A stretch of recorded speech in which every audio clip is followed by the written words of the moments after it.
welcome to the Cultivating Calmness podcast. My name is Kaela, and today I have a question. Do you ever think about a situation, or have you ever thought about a situation where you were thinking really negatively about it? Like, it's going to be terrible, I'm going to be bored, it's, something bad's going to happen, and then inevitably what you were thinking, something along those lines, does happen. It's kind of what people call that self-fulfilling prophecy. Well, I want to ask you, do you think that the same could happen in reverse? Like, if I thought positively about the situation, could the positive thing also happen? We often don't really think like that as human beings, and I work with a lot of people, and like myself included. Let's be honest, negative thinking is pretty common as humans. If you've ever been to an event, whether it's in school or maybe it's your church or it's just some kind of training or something you've been to, I know I've heard this question multiple times over the years, but if they ask you to write down or think of, 5 positive things about yourself, oftentimes that list, 1, isn't completed, or 2, takes you a while to complete it. Can you agree with that? Just think about a time where that's happened. Or right now, if I'm asking you, think of 5 positive things about yourself. Can you, come up with those things quickly? Yeah, some of you probably can. Many of you probably will not. But if I ask you, I want you to write down the 10 worst things about yourself, I bet you would have that list completed pretty quickly. Am I wrong? I know I could probably do it. So we tend to think negatively, see the negatives in ourselves, in the world around us. Some people call that pessimism. And I would say that they're a little different, and there's a severity, I would say, in the spectrum of negative thoughts, or cognitive distortions is another thing we call them, or ANTs, automatic negative thoughts. All different ways of saying that we think negatively. So I want to talk about these negative thought patterns that we can have, and then a little bit on how we can overcome them. Some may call it cognitive restructuring. Oftentimes the basic way of handling this is through CBT, cognitive behavioral therapy. There are other types of therapy that also do that and focus on our thoughts and our thought patterns specifically, but they're all linked together. So, or a brief background, or to start you off, if you've never heard of this before, I often call it, or we see it in the literature and in all of the therapy stuff, it's called the cognitive triangle. Cognitions are thoughts, as just another word for, thoughts, cognitions. So you have a triangle, and you put thoughts on one point, feelings on one point, and behaviors on another point. And kind of like a circle, but it's, a triangle, and each one is connected to the other. So if I have a thought, I have a feeling, and I have a behavior. If I have a feeling, I have a thought and a behavior. And if I have a behavior, I have a thought and a feeling. And they're all interconnected. I'm always going to have those things. Even if my behavior is to do nothing, or the behavior is a facial expression, or, something like that, or exasperation, right? It's still an act. It's still something you are doing. So we often talk about those things together, because if you change one, the other things will likely have that domino effect and also change. When we're thinking about thought patterns, we're often talking about the thought first. The thought is the primary point, and then the other points being addressed, in that domino effect. So there's lots of worksheets and paperwork that I do with people, and as far as, how we restructure those thoughts. But when we are looking at, where they come from, I often start with like, let's identify the type of thought I'm having. And I'm not going to go into that. I know I've gone into that before in a podcast, and we can, I'll probably talk a little bit about it here, but there are different types of negative thoughts. And I think it's helpful to be able to identify those thoughts, what they are, so that you know what's happening in your mind and you have some semblance of control. And you can change those thoughts because you now know what they are. You've probably heard of black and white thinking or all or nothing thinking. That's unrealistic because in a lot of situations, there isn't a yes or no, a this or that. There's often a lot of gray in between. So I frame it as like a rainbow or gray scale. It's not just black, it's not just white. It's all the spectrum in between that also could be at play here. Even simple questions like, we can do like, are you hungry? You're either hungry yes or you're hungry no. But, you could be like, I'm kind of hungry. So that's not a solid yes. And it's not a solid no. Like I could have a snack, but I'm not ready for a meal. So I really can't answer your, are you hungry with a yes or a no. You see how that can play out? And this can happen in all kinds of thoughts. So we want to be able to counteract those thoughts with some factual information. Another way of thinking is like that catastrophizing. That's that idea of making a mountain out of a molehill. The opposite is also true, like making a molehill out of a mountain. So when somebody's maybe underreacting to something that maybe we would expect them to be reacting really big to. I often use the example of like someone dying, someone close to them dying. And we see this with grief. So it's not like the best example, but where they maybe shut down and they don't appear to be reacting to that. We may say they're minimizing what's happening. Whereas somebody, it's that crying over spilled milk example, right? Like, yeah, I spilled something on my project or my paper. Yes, it's a problem. Yes, we need to clean it up. Yes, those things are true and frustrating and annoying and a problem. Is it this great, big, terrible, end of the world problem? No, that's catastrophizing. That's, making something much bigger than it needs to be. I often see this in my kids. I can also, react like that at times, especially if I'm more emotional or I have other things going on that are leading to maybe the inability to process and think through things. And so we'll get to some of that here shortly. Often our negative thoughts can appear as like mind reading or future telling. So it's like, I know what you're thinking, or you're going to say, or I know what's going to happen. When we don't, we can't tell the future. I'm a therapist and I tell my clients all the time when they have those mind reading type statements that they will make, I'll be like, oh man, you can read my mind. Wow. Can I have that power? Because I would love to be able to read your mind right now. That might make my job a whole lot easier if I could just tell what was going on up there. But I can't. Sometimes I can kind of tell what's going on by your facial expressions, your body language, what I already know about you. And I can deduce from those things what you may potentially be thinking. But I cannot read your mind, and you can't read mine, and you can't read other people's minds. Now, some people may have that ability or that skill. I'm not talking about those people. Those are few and far between. That's if you believe that is something that's possible, and some people do.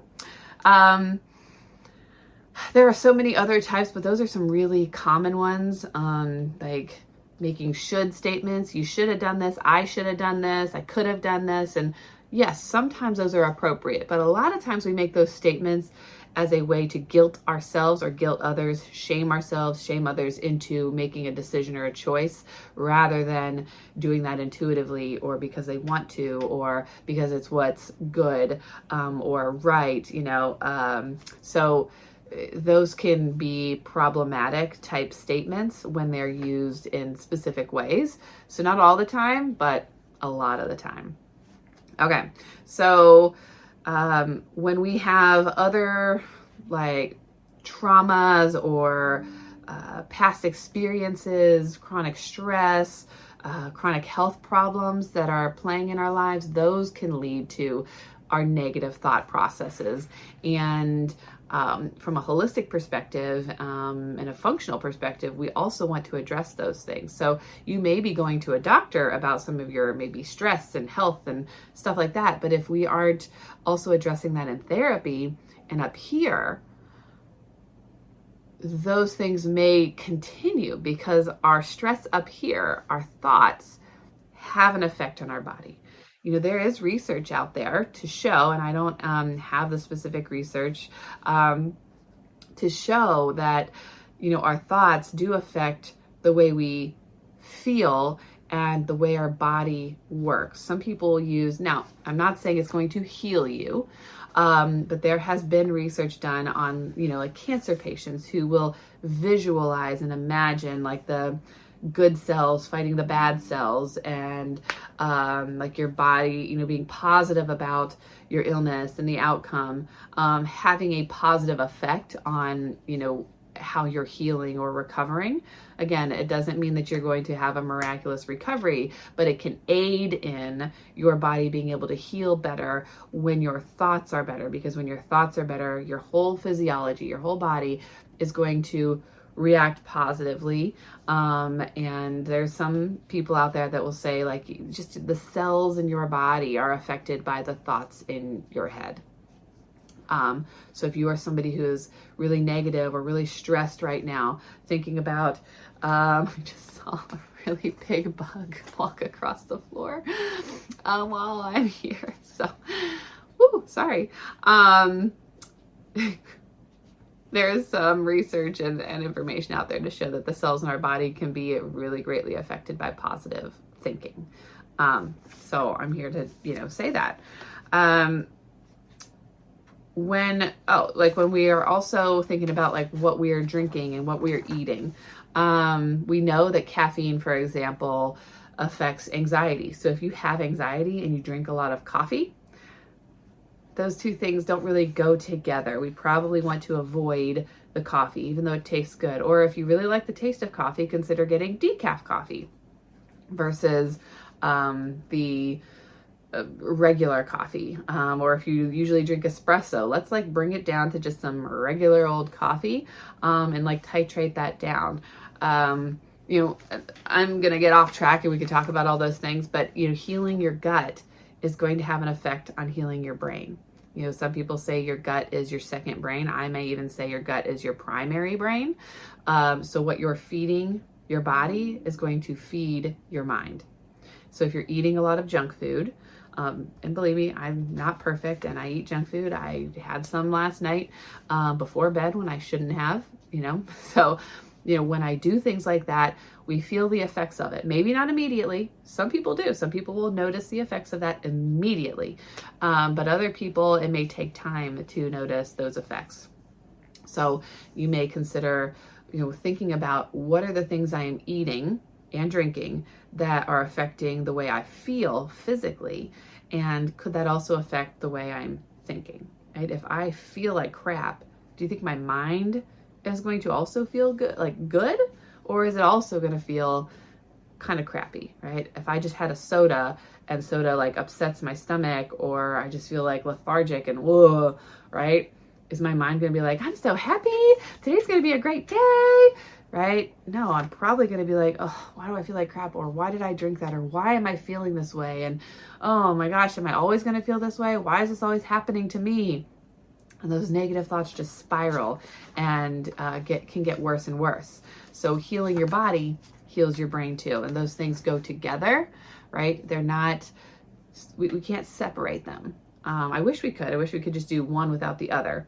But we can't. We got to work on all of these things at once. And that's holistic healing. That's functional healing. It's, you know, addressing things from the ground up, and looking at all of the causes, not just one thing, right? I have negative thoughts. We could just focus on your negative thoughts, but then we're not giving attention to anything else that is also affected by those negative thoughts. Does that make sense? So when we are trying to reframe or restructure or change our negative thoughts, there's a lot of different ways we can do that. Oftentimes in a session or as homework with people, we will, I'll make out a chart and it has an example of my thought and how it makes me feel and the like my behavior afterwards. And let's see, our thought, our feeling, our behavior, and then it will be, okay, what is true about this statement? What is false about this statement? Oftentimes, if we're really putting in the effort, we can come up with a lot of things that will make the statement false and a lot of things that will make the statement true. But we'll find that there are things, or a lot of things that will make that negative thought false, and only maybe a couple of things that make that statement true.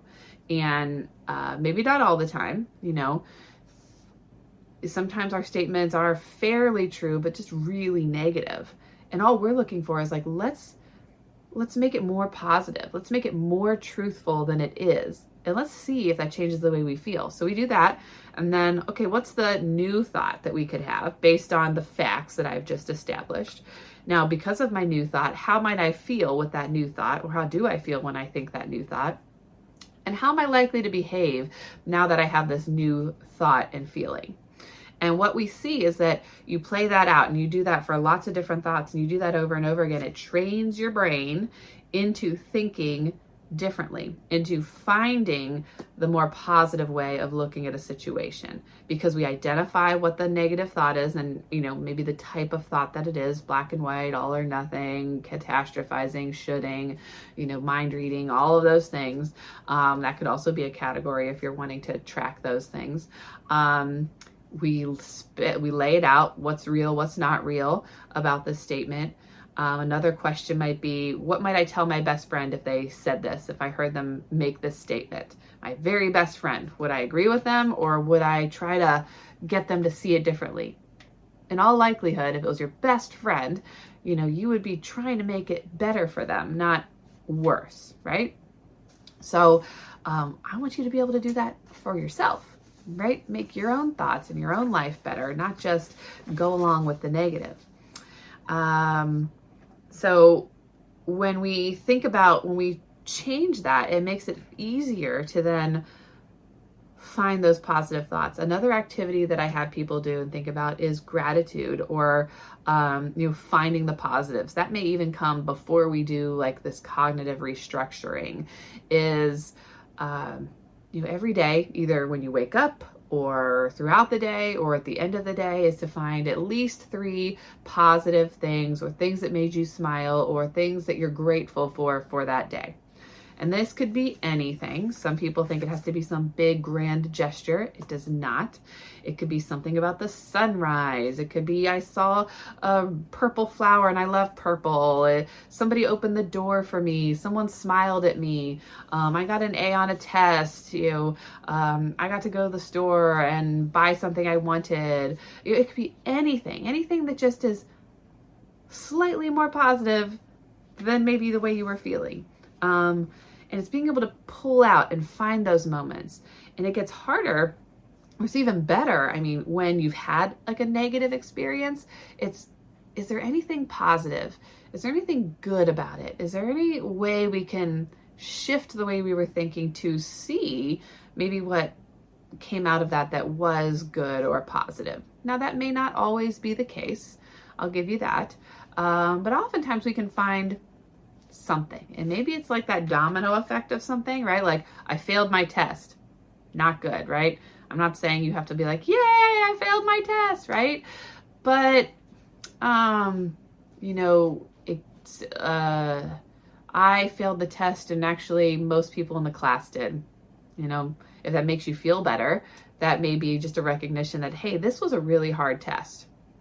This was a really hard test. I studied, and actually most people in the class did poorly as well. So it's not just me. That is more positive than I failed the test. I'm a failure. I'm a terrible person. I'm always going to fail at everything, right? That's really negative. So it's like, yeah, I still failed the test, but what is the spin? What is the truth about that? The one I use most commonly with people is, we want to, if you're thinking and you're looking in the mirror and you're like, I'm ugly. That's a really common one. I'm ugly. Me telling you to think, I'm beautiful. Do you believe that? If you really think you're ugly, me asking you to say, I'm beautiful, and looking in the mirror, you may not believe that. I want you to believe what you're saying. So the spin is, what do I like about myself? Not, I have to like myself wholly, fully right now in this moment. What do I like about myself? What do I like about this situation? Is there anything good I can find from any part of this? So for like looking at yourself in the mirror, it's finding that part about yourself that you do like. Is it my eyes? Is it my hair? Is it my fingernails? Is it my right bicep? I don't care. It's those things that maybe stand out that you do like. And then I say, let's use that to help you feel better about yourself. So if it's my eye color I like, maybe then I can wear eye makeup to make my eyes pop, or maybe it's the shirts I wear that make my eyes stand out, or the way I do my hair, or something that's going to maybe draw attention to my eyes because I like my eyes and I think they're great. So what am I going to do to maybe make me feel better about that? So then as that grows and as you feel more confident because like, oh, I like how I look when I wear green shirts because it makes my eyes stand out more, right? Then yeah, maybe I wear a lot of green shirts, but I also then feel more confident and I feel better because I know why I'm doing that. And over time, you may then start to appreciate and like yourself better. And actually, you may eventually get to the point where you can look at yourself in the mirror and say, I am beautiful. Whether you've changed anything about your body or your face or not, because you're learning to appreciate what you do have and to work with what you have versus forcing something. So we do the same with the negative thoughts and restructuring. So thinking about how you can tweak out and pull out those positives in what you are experiencing is going to help you go a long way in feeling better. So when I talked about the gratitude, writing those things down, whether that's in a journal or on your phone or on a sticky note every day, having a place where you can visualize and see those things so that when you're having a bad moment, you can look at the past positive things and that can remind you, oh, there is good in the world. There are positive things that are happening. I can feel good. Oh, I remember that. And the more you have to find positive things, the more you're seeking and looking, the easier it gets. At first, it may be hard to find the positives because you're so used to seeing the negatives. We could pick out the negatives in a situation or a crowd like that. I know it. You can, I can, we can all do it. But finding the positives, we have to force ourselves to ignore the negatives or at least look past them and in search of the positives. And it's a training process. You're training your brain to do that every day, to find the positives.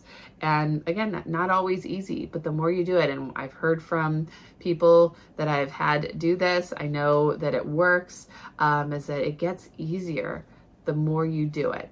So if you just do it once a week, not going to be very helpful. It's every day. Every day I want you to find those positive things. I've had people that it's pictures. So they're more likely to look at it and remember if they're taking pictures of the things that are bringing them joy. So maybe it's a picture of their kid or the sunset or the flower they saw or a word or something. And that's just added to like a note or a folder on their phone. And they go to that and that's their gratitude or their positive folder. And they go, aha, I remember, and that can boost you up. Okay. So when we think about cognitive restructuring and reframing our thoughts, it's not just, I'm going to think positively today. I wish that were the case. We could go into it, with all the hope in the world, and then something's going to happen and you're going to find yourself going down into the ditch right? It's how do we pull ourselves out of that ditch to find the positives, to find the more positive way of looking at something. So it doesn't have to be like from 0 to 100. I'm just like whoop, flipping it. Is there any more positive way of looking at this than the way I'm currently looking at it? I see this with grades, with just situations with families. It's like, well, maybe it's that kind of that comment like, well, at least this didn't happen. That might be a slightly more positive way of looking at it for now. Eventually we want to be able to change that, and being able to see situations, even more positively if we can. I'm not saying to make it up. I'm not saying to make a positive situation out of a negative one, because we often experience very negative things, but you may be able to just change the way you're feeling about a situation based on the way you're thinking about the situation. You're going to an event and you're not looking forward to it, but you have to go, right? Already right there, negative thinking. I'm prepared to have a negative time. I'm not going to have any fun. I'm forced to go. Maybe it's a work event, right? Oh, I have to go. They're making me go. Like, this is going to be so boring or exhausting, or nobody likes me, blah, blah, blah, right? I'm having all these negative thoughts. Am I going to have fun? Am I going to even try to remotely have a good time? Probably not. Versus, hey, I have to go to this work thing. I'll give it my best shot. Maybe I'll find something worth being there for. Even that is a little more positive than the previous thoughts I was having. Can you hear that? Do you see that? That's an example of how you can just tweak it, right? Yeah, I don't know the future. I don't know that's going to be terrible. I also don't know that it's going to be, not fun. It could be fun. I'm not giving myself the opportunity to see the positives that are there or the potential there if I'm going into it already assuming the negative. So making assumptions, checking our thoughts for facts, checking our bodies for health, eating well, sleeping well, sleep, that's a big one. Drinking the right things, let's stick to water, electrolytes, less sugar, less soda. Those things are going to start to affect you and help you, and in turn help you be able to think more clearly. So it's not an overnight thing. It's a training process. You can do it. I've seen it work. I know it works. But it may take time. And if you have other severe things going on, right, this may be something that is not the primary thing you need to work on. But for those of you who maybe just struggle with negative thinking and a little anxiety and depression, right, this may be really helpful for you. If you're struggling with something like OCD or PTSD, or you're in an abusive situation, or things like that, there are maybe other priorities that we need to focus on. But even finding positives in your day can still be helpful. But we just may have other things that have to come first, and that's okay. But when we're just thinking about negative thoughts and being able to heal those and work on those, this is a good way to do that. So I hope you learned something today. Maybe you can implement them, talk to your own therapist, or if you're looking for a therapist in Central Ohio, I am accepting new clients for functional mental health, and I would love to work with you. Have a wonderful rest of your day.